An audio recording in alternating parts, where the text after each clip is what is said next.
Greetings and welcome to this webinar coordinated by the International Media Association for Peace, assessing the role of news in media in the global COVID-19 crisis and beyond. Sadly, as we see reported daily in the media, the reality today is that the world is far from peaceful. Politics is turbulent, with people refusing to budge from deeply entrenched positions. The environment is under greater threat than ever before from the impact of climate change. One could go on. However, as we have seen, COVID-19 is a global problem, and the solution to it and other challenges lies in our hands. The Universal Peace Federation is to be commended for leading the campaign to find new ways of envisioning our common life together as one global family with innovative ideas and policies. I am delighted to welcome our distinguished speakers who will open new horizons in the relations between Africa, Europe, and the Middle East, with a focus on the media. Very briefly, our guests are Tom McDevitt, Professor Ralph Akinfenley, Her Excellency Dr. Mai Shidiak, President Ake Say-Lazar, Mr. Juan Senor, and Mr. Mamadou Guy. You will have their biographies in front of you. They each will speak for 7 minutes, and we hope to have a lively interactive session. So I would now like to invite Tom McDevitt, Chairman of the Washington Times. Thank you so much, Rita Payne. It's good to see you again. It's an honor to be on a panel with such an accomplished group of media experts from Europe, Middle East, Eurasia, and Africa. I'm especially happy to see Juan Senor, my good friend, and Dr. Chidiak, who were all together with recent conferences. We launched the IMAP project, the International Media Association for Peace project in Korea in February of 2020, and then the world turned upside down. The role of the media has become even more pronounced, which is why this virtual gathering and others like it are so vital.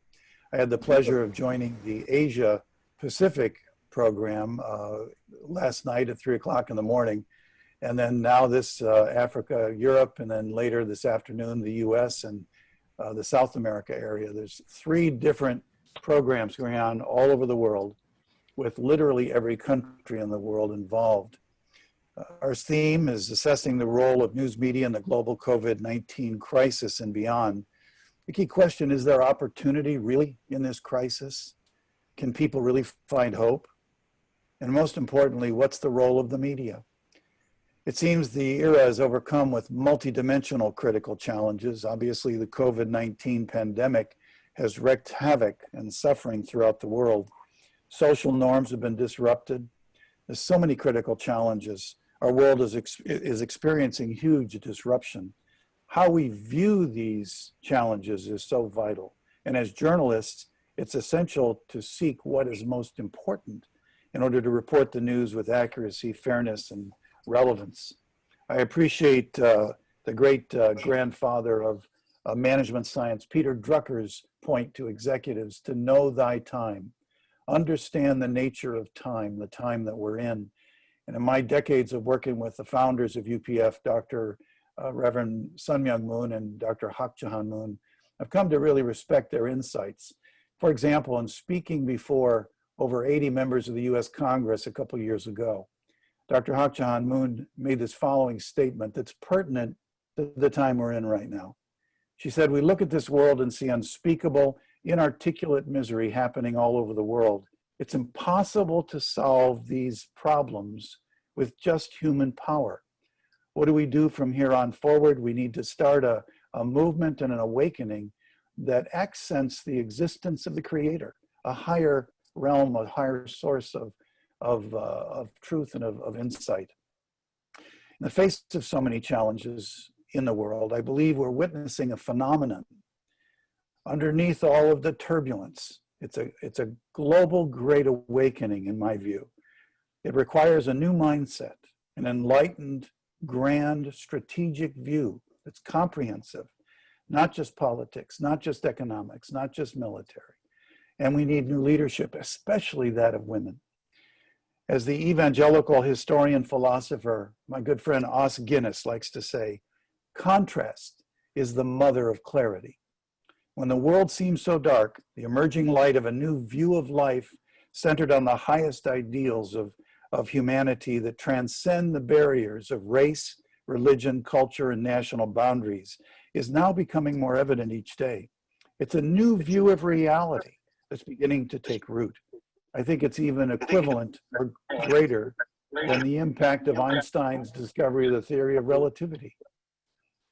In 1978, Dr. Moon launched the World Media Conference. In 1975, the Sakai Nippo, 1982, the Washington Times, and in 1989, the Seige Yobo. He believes in the power of the media and invested in that, both Dr. and Mrs. Moon. And in February of this year, we launched the International Media Association through the banner of UPF, focused on those core pillars of interdependence, mutual prosperity, and universal values, but applied to the media profession. IMAP was launched at Mother Moon's behest with a mission to address current crises in media credibility, media standards, and ethics, and the seemingly never-ending industry upheavals and innovations. IMAP seeks to provide professional development and networking opportunities to media practitioners around the world. We're going to encourage development of a responsible global media industry that's highly trusted, independent, prosperous, and accessible to all. And as the piece in IMAP's name suggests, there's also a strong desire and a commitment to encourage news media to shine a light on dialogue, collaboration, conflict resolution, and most of all, what works? Solution-oriented thinking, solution-oriented reporting as a way to promote human development, God-given human rights, social well-being, freedom, and responsibility. That's why we invite all of you and all of your associates to get involved with IMAP in your own countries and regions, to participate with this network and contribute your talent, passion, and time and effort to help support this. We want IMAP to be a network that will really help you professionally and personally, and most of all, affect the industry, and then in relationship to the parliamentarians, the heads of state, the business leaders, the academics, the women's groups, the heads of state, etc., we can create an ecosystem that could really have an impact, which it already is having, as this incredible seminar represents. I thank you so much to my good friends in Europe and in Africa, and I look forward to working together with all of you. Thank you, Rita, and God bless all of you, and let's enjoy the seminar. Thank you so much. All right. Yes, I just wanted to thank you and to say that I've noted your proposals, which I think people find very useful, of how to be more comprehensive and the media to be far more solution-oriented. I would now like to invite President Akase Lazar or Mr. Juan Senor, who is ready to speak next? Excellent. So Juan, how about you telling us about your innovative ideas, exciting ideas? Thank you very much. I'm going to do it by sharing my screen and the findings of what we've done so far. So ever so quickly, here you can see a copy of our book we've just released literally 2 days ago. It's called Reimagining the News. And what we've done this year is we've reached out to more than 17 world leaders, the CEO of the New York Times, the Washington Post, Le Monde, La Nación in Argentina, La Vanguardia in Barcelona. We've gone all over the world, including the South China Morning Post and other newspapers in Africa, to seek out their views as to how they're managing this COVID period and what is the way forward for news. In the book, we also capture the most successful media innovations from all over the world. And this is a book we've been publishing on behalf of WANIFRA for the last 21 years. It's based on our research and obviously our media consulting experience all over the world, helping news media to transform, to change, to embrace the changes that are constantly either threatening it or creating opportunities. And you know your company, we know the industry. That's how we approach it all, and some of our clients in the last 2 years globally. So as I said, we've engaged these 20 leading publishers and editors in every continent, from Mark Thompson to the editor-in-chief of Arab News, to Toronto Star, to the Philippines, South Africa, the BBC, the La Vanguardia, and so on. And we've sought from all of them their points of views on how they're reimagining news media, because this is a turning point in the history of news media, and they've shared with us their insights as to how they're doing it. And this is our collective wisdom, what we believe you must and must not do. The first thing is quoting a famous Briton who said, "Never let a good crisis go to waste." So this is not the time to be focused, to wait for the storm to pass. This is really not the right attitude to have. You really have to manage what you control, what you can control, and everything else treated as superfluous, because it is out of control. So we see a lot of people taking two attitudes. One is I cannot manage any of this, so I'm just going to hide under a rock. And then there are others who are basically selectively choosing what they can manage and treating everything else as superfluous and really focusing on managing the crisis they can manage. The other big conclusion is that every trend that was there before the crisis is now accelerating into a norm. And there's a wonderful quote from Lenin, and I can't believe I'm quoting Lenin, but it is a wonderful quote. The man did have some wisdom. And he said, there are decades where nothing happens, and there are weeks where decades happen. And of course, in our case, it's not been weeks, but it's been months, the last 7 months, where a lot of the trends that were happening that would have taken 5 years to come true, to become the norm, are becoming normal in less than 5 months. So the acceleration of trends is a big, big insight. So what are these trends that were there before, that we expected them to play out in 5 years, that are now playing out in 5 months? Well, the first one is the migration of readers from print to digital. This is a massive migration. It's happening globally. People, unfortunately, are associating using a newspaper as an infectious vector, something you can catch COVID from. So as a result, people are stopping the habit of reading paper products on a daily basis. Also, the inability of people to get a newspaper because of not being able to leave their homes, and society's distribution networks being altered, is also having a massive migration in terms of readers from print to digital. And of course, advertisers follow the readers. So there's massive migration from ad revenue to reader revenue. And this is perhaps the greatest insight. People are willing to pay for news. We've also picked up a vertiginous collapse in trust of social media platforms. We've also seen the end of free news for Facebook and Google. They will now have to share the revenue. This trend that was going to come in the next 5 years has accelerated rapidly in Australia, now is picking up pace in Europe, and it's here to stay. And that expectation we had in the past of finding a way forward with the duopoly that is Google and Facebook is gone. I mean, this has been confirmed as a dysfunctional relationship that really is being mended finally, unfortunately through legislation, because through engagement it was not possible. We also seen a populist war on news media. Unfortunately, this is going to get worse and is going to be intensifying even more. Another thing that we picked up from all these 20 world leaders is the stumbled upon home newsroom. We believe this is complete nonsense. The fact that we can do journalism from home. You cannot do it from home. Journalism is done in the street, is done face-to-face with good editors.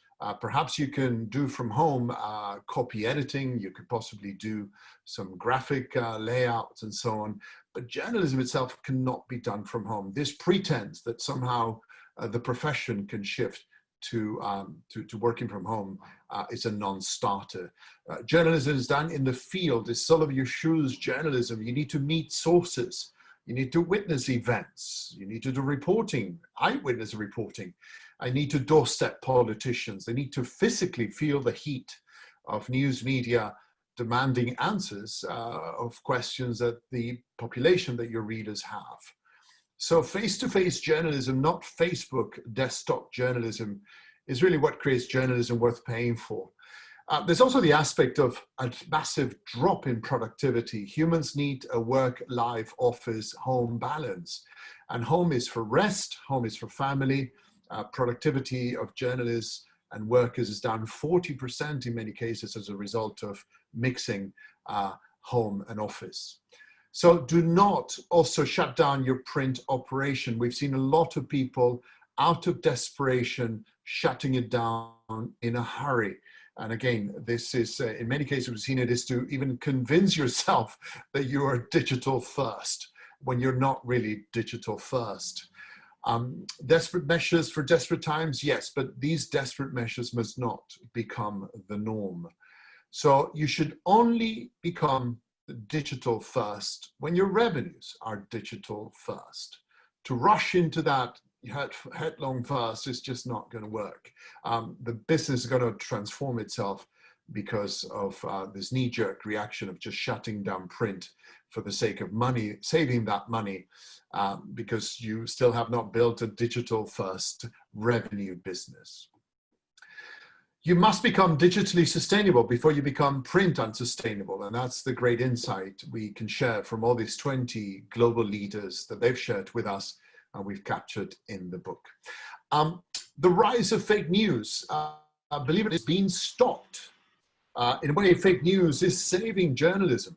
We're seeing globally that the amount of fake news, obviously in big political campaigns, does intensify, but news media is much, much more at the ready to stop it on its tracks. They're already in newsrooms, organized teams that are doing fact checking and obviously highlighting and flagging to Facebook, to Twitter, to the other social media platforms, fake news. So fake news, believe it or not, has intensified, but it's being stopped. It's also been exposed, and so are its purveyors. We're seeing celebrities, Instagram influencers. A lot of the ad revenue that was shifting to them is now returning to news media because many of them were been sharing during this pandemic a whole bunch of conspiracy theories, very dangerous cues, and so on. So people have been seeking the truth, and they know that celebrities and some influencers are indeed been sharing fake content. In this case, fake health news or fake conspiracy theories that are not helpful if you're trying to make informed decisions. And there's finally a global recognition that independent journalism is valuable and must be paid for. So this is a very important inflection point. So you must seize this moment or lose it forever.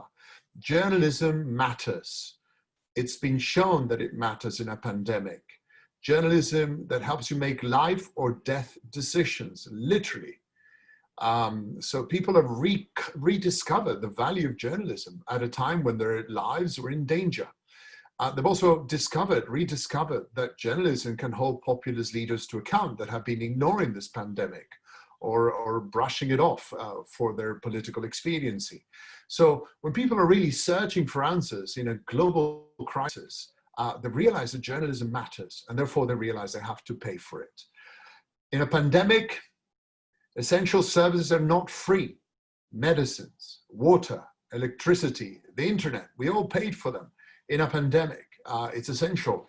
Well, information is also essential, and it should be considered an essential service that should not be free, it should be paid for.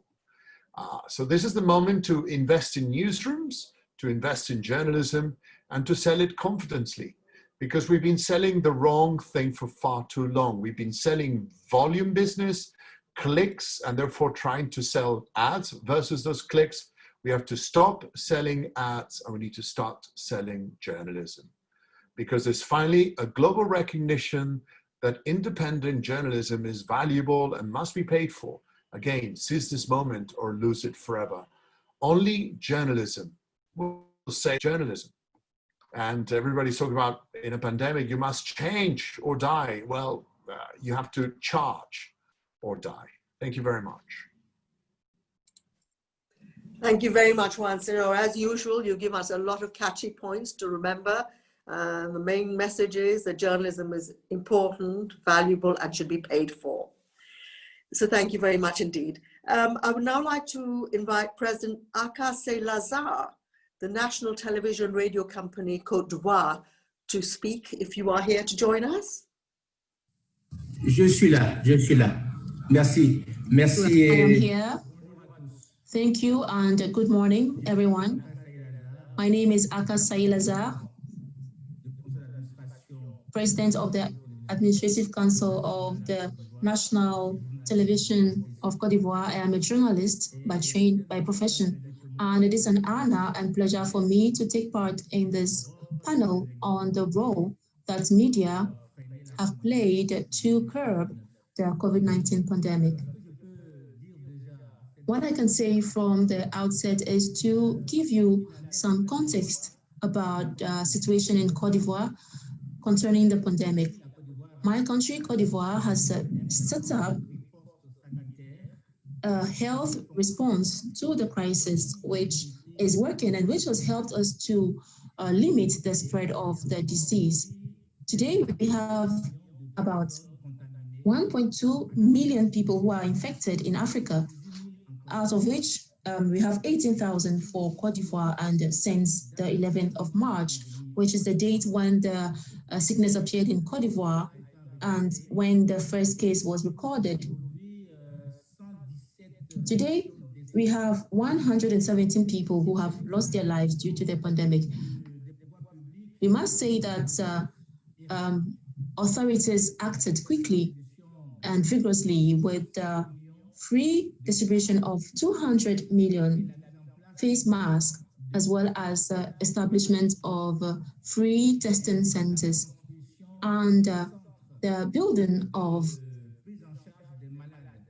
centers which take care of those who were ill, and that was effective, but it was expensive. It cost us about $3 million, representing 5% of our GDP. I would now talk about the role that the media have played. That is what Ivorian journalists have done in combating the pandemic.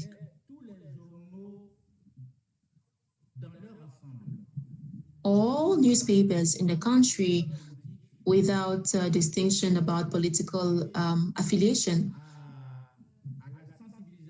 have contributed to sensitizing populations on the reality of the pandemic, because we must admit that with the shock that the pandemic brought about within the public, many Ivorians did not believe that the sickness was real. So this made it very challenging for the government and health authorities, because they had, first of all, to convince Ivorians that this illness is real and that we needed to take precautionary measures through certain activities, including measures, and such information was shared in all newspapers and audiovisual media. The government had to take some vigorous measures, as I mentioned earlier, through curfews at night to ensure that all the restaurants and the nightclubs are closed, and measures touching on public transport so that we could respect social distancing measures and obligatory wearing of the face mask. This work was carried out thanks to the role of the media. And the media were always present each time the government had to relay a message. And every evening in the newspapers, we had stock taken by the health authorities, and the media used to share this information.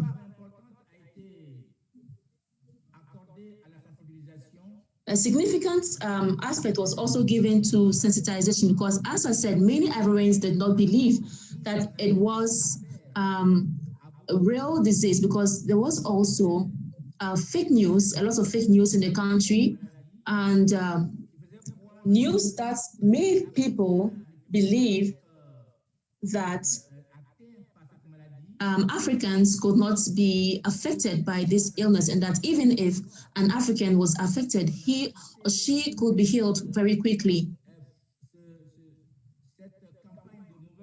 We have noticed or witnessed this fake news campaign or activity, which led to non-civic attitudes where the populations were not listening or practicing the barriers or the measures that the government laid out. And we also noticed that wearing a face mask was not being effective, and even within public transport, it was a challenge. We therefore had to use the police and other forces and even the army so that we could ensure that Ivorians respect these measures, because as I said, for them, they saw it as a very, very strange phenomenon which could not reach the country. But with time, the populations began to realize that the threat was real, especially when each evening we published the numbers on persons who were infected as well as persons who were deceased. Also, in terms of the television, I believe that TV played a very key role because the camera people as well as journalists were able to enter into the health centers as well as testing centers to show with very, very stark images the reality of this illness. And it's thanks to the TV also that nationally the public began to be aware that we are indeed affected by the pandemic and that communities and populations in the city as well as in the villages really started to take precautions in order to protect themselves and avoid being infected and infecting others. Therefore, the media played a very key role. Without the media, we could not have realized all this outcome. And every day, as I said, the newspapers unanimously displayed the dangerous nature of this illness. As a result, the media's contribution was a significant partnership with the authorities. Today, the rate of infection has significantly reduced. We have about 200 infected cases. So we had initially about 200 infected cases, and now we have about 50 a day. And the number of deaths also has now come to about 100 thereabouts of victims. This means that in Côte d'Ivoire, we have attained a level where we are no more worried about the impact of the pandemic. And unfortunately, this has made Ivorians to believe that the illness is gone and that they could go about their business without wearing face masks and without respecting the measures. And the government, each time they had the opportunity, would insist and call upon Ivorians to acknowledge the fact that the sickness was still around. And the press was part of all these sensitization activities. And what was even important for me was the fact that for once, as a journalist, I could feel that the media played a very, very important role. And that each and everyone in the country, all Ivorians were able to understand and appreciate the value of the media. That makes me very happy. To conclude, I wish to say that considering the very important role played by the media for other important causes, such as peace in the world, we also ought to rely on the media to send peace messages. And these media must be considered as a partner in all the campaigns that we do on peace and on social cohesion in our countries. So yes, the media is a partner, but we need to know how to engage the media when the causes are important. And we also need to sensitize the media itself so that it takes awareness or becomes aware of the causes they need to defend. This is what I can say. Thank you very much. Thank you very much, President, for giving us such a comprehensive picture of the media and how it's covered and how the media's worked together with the government on coverage of COVID. I would now like to see if Her Excellency Maishiriak might be available just to give us a few top lines. I'm here. I'm saying. Oh, welcome back, Your Excellency. If you could just give us 1 or 2 points because we're short of time now. Thank you so much. I will start by reading what I prepared. Whenever you want me to stop, I can do so. Okay? All right. Thank you. As you may all know, after I returned from France in March, I had some symptoms similar to coronavirus. I immediately moved into home quarantine. I underwent medical examination at the Hotel Dieu Hospital to identify the reason behind the symptoms. And after the results of the test came out, I was asked to head to hospital for treatment after my infection with the virus was confirmed. Thankfully, my condition wasn't critical as others who were contaminated with the virus. Nevertheless, the journey was painful and tiring, and we are hoping to find a cure or a vaccine to lessen the deaths and infections and have citizens of the world act responsibly and be aware of the major crisis this pandemic has put us in. Before we start this webinar, we would like to commemorate the awful event that had befell the city of Beirut on August 4th last month. The capital lies half destroyed due to the nitrate ammonium that was irresponsibly planted at Beirut's port, causing nearly 200 deaths, thousands of injured, and 300,000 displaced. And work of journalists was not so easy when it happened, because they had to take precautions, health precautions, and at the same time cover this tragedy. The media in time of crisis, freedom of expression, media independence, and open deliberation rather than information control are the core principles of a functioning democracy, as its citizens must productively participate in the decisions that shape their lives. Our media has never been more needed than in times like these. In times of crisis, uncertainty, the public turns to sources that they can trust, sources that strive at all times to report the news accurately and fairly, with sharp analysis and the kind of insight you cannot get anywhere else. Media is needed, essential to the health of a democracy for at least 2 reasons. First, it ensures that citizens make responsible, informed choices rather than acting out of lack of misinformation. Second, it serves as a checking function by ensuring that elected representatives uphold their oath of office and carry out the wishes of those who elected them. There is a robust link between media development and government responsiveness.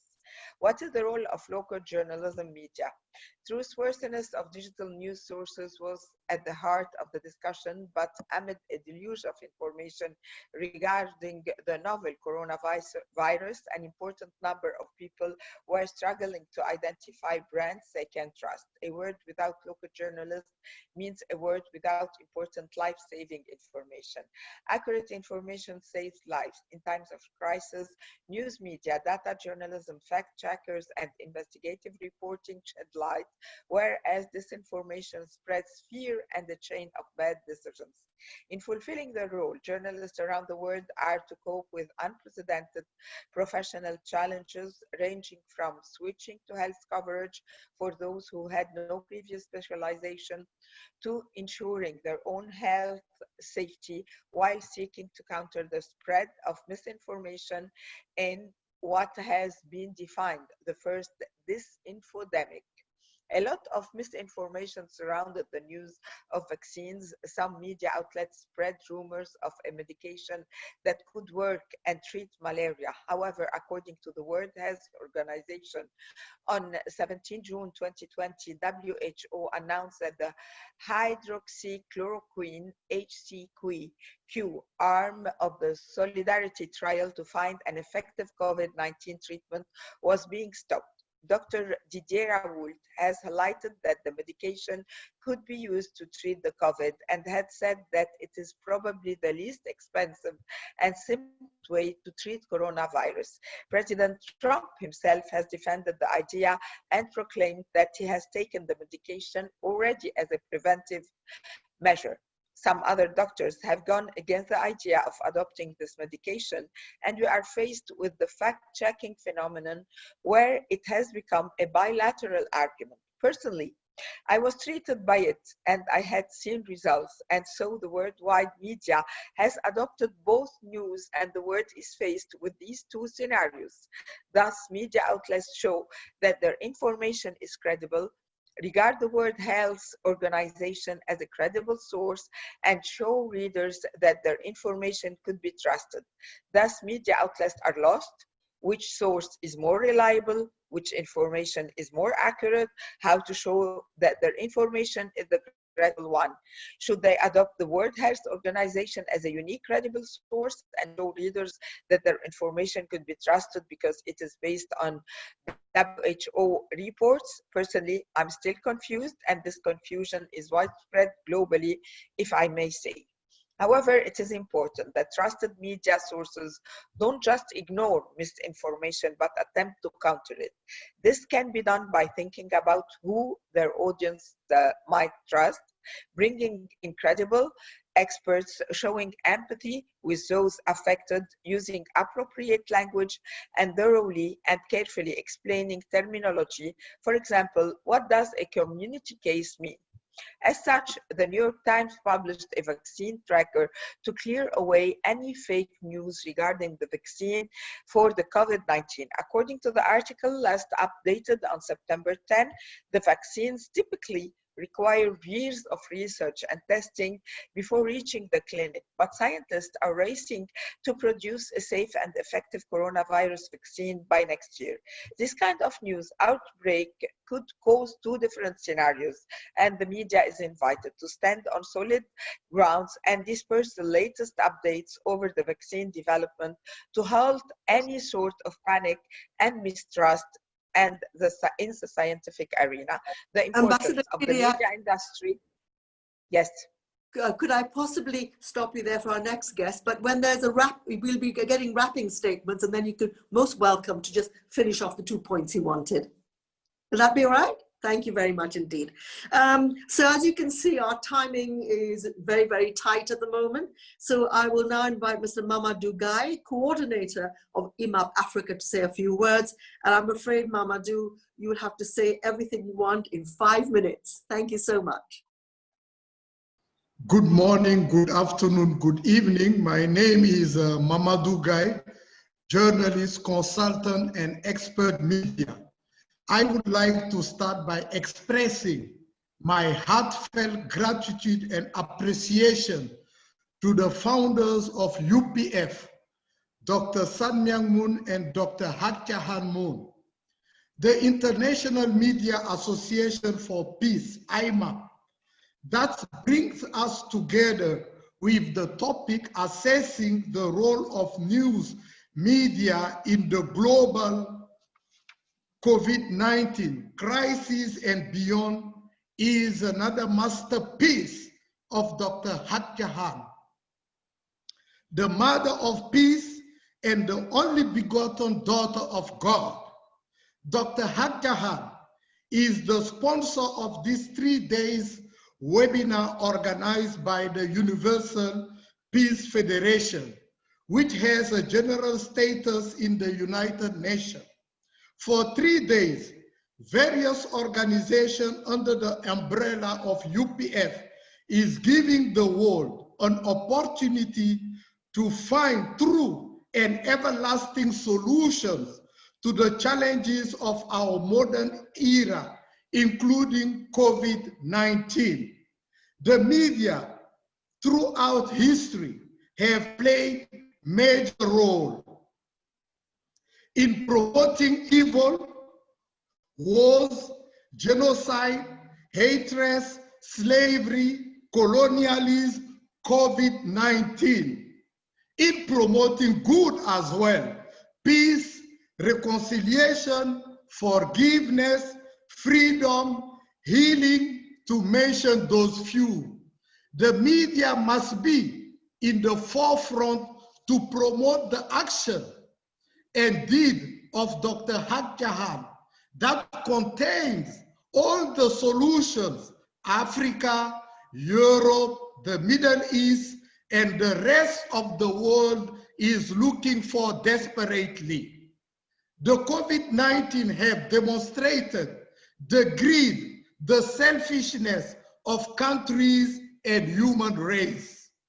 Countries close down their borders to their neighbors, to their relatives, to their fathers, to their mothers, to their brothers and sisters in self-protection.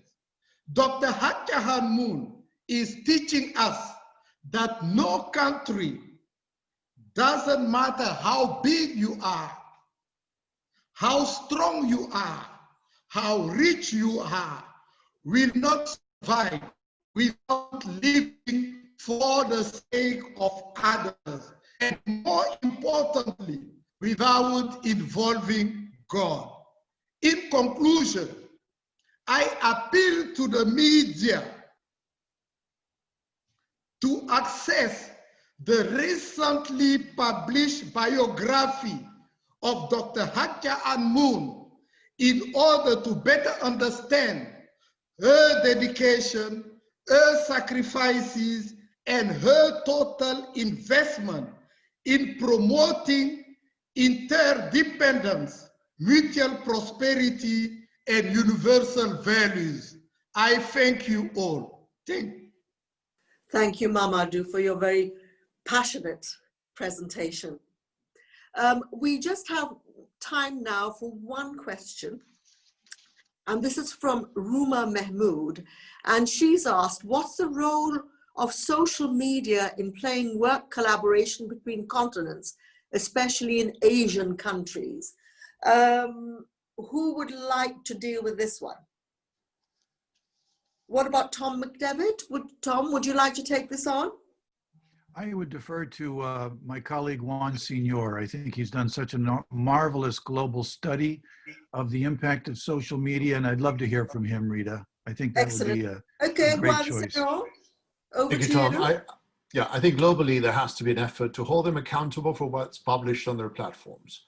As simple and as complicated as that. They are responsible. They are media companies. They claim to just be distributed platforms, but they're responsible for a lot of this confusion. They're responsible for a lot of the fake news that's out there, and they must be held accountable for what they publish, treated as publishers.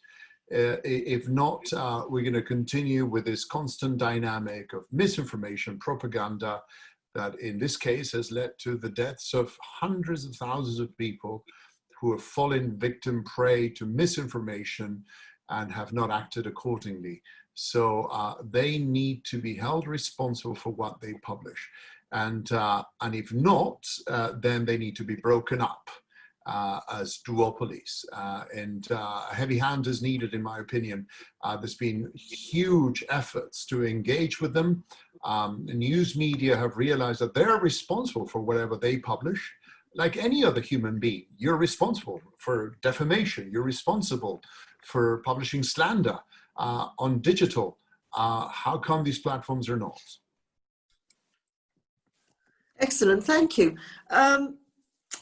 I'm wondering now if there's time for very, very brief wrap-up comments from each of the speakers. One message in a minute, if you can, as to what you would like participants to take away.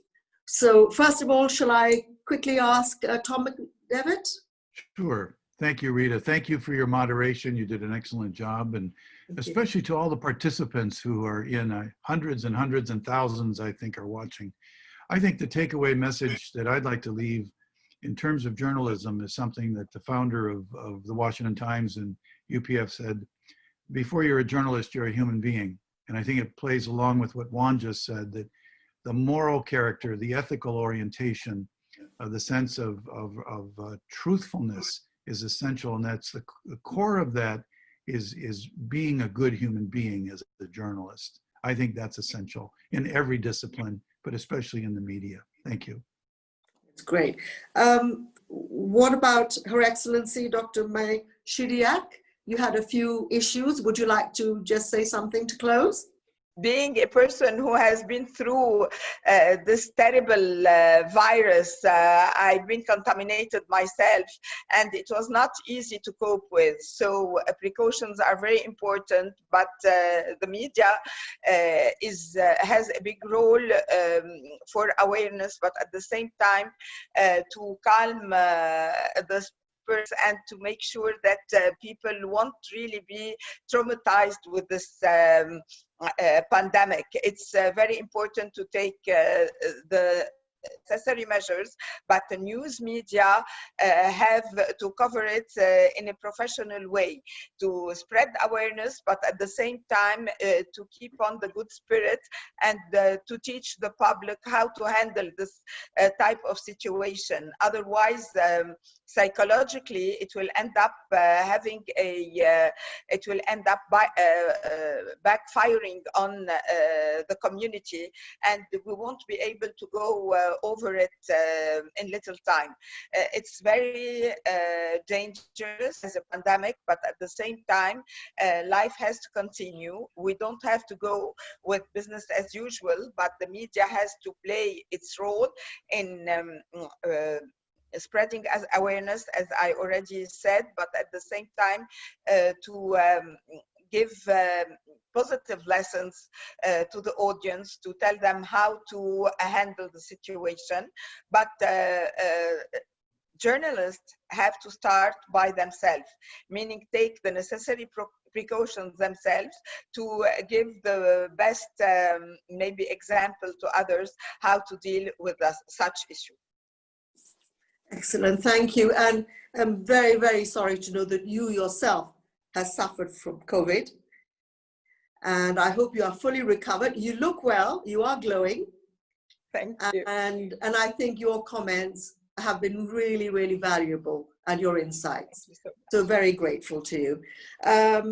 Who else would like to make a closing statement? President Lazare? Yes, merci beaucoup, madame. Thank you. Thank you very much. Welcome. Thank you. My final words. I wish to extend my gratitude once more to you and to the UPF,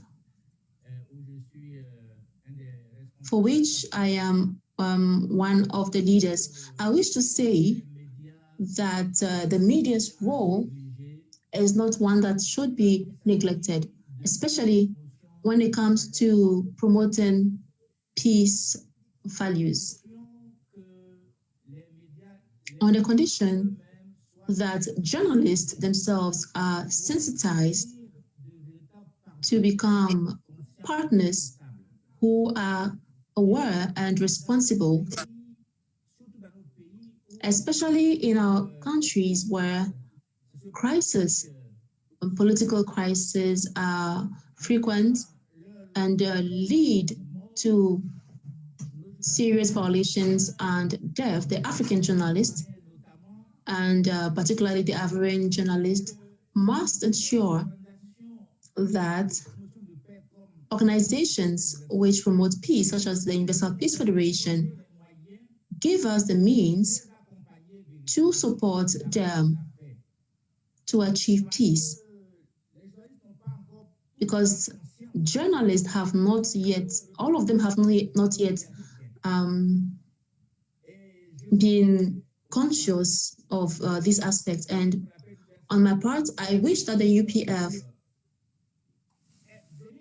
will be able to come to my country and organize a huge summit on media and peace, so that as experts within the media, we can be able to share ideas on our role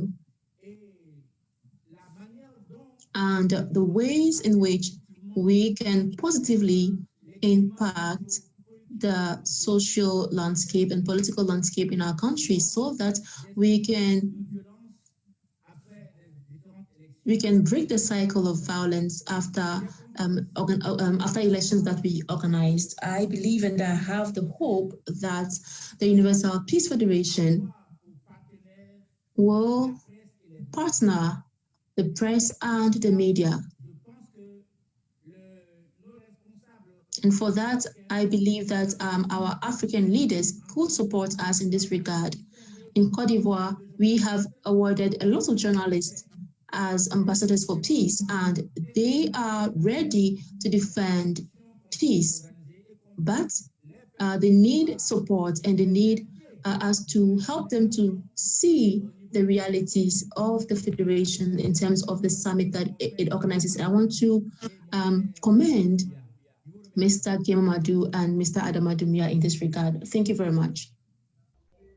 Thank you very much, sir. I would just like to thank all our speakers for the really wise, enlightening observations that they shared with us. And I think what we have achieved today by this discussion seems to be that we all recognize that the media has an important role to play. And, you know, it's thanks to IMAP, who has taken this initiative and who is leading the way and setting out guidelines on the constructive, informative role that the media can play at a most challenging time that the world is facing. So I would like to express profound thanks to all the speakers, Tom McDevitt, Professor Ralph Akinfele, Her Excellency Dr. May Shidia, President Akase Lazar, Mr. Juan Senor, and Mr. Mamadou Guy. And thank you again to all. Thank you very much, Peter, for steering this also officially behind the scenes, Peter Zora, and to the technical team. So many, many thanks to everybody. And I hope you go away with a new resolution on what you want to do to make the world a better place. So thank you very much.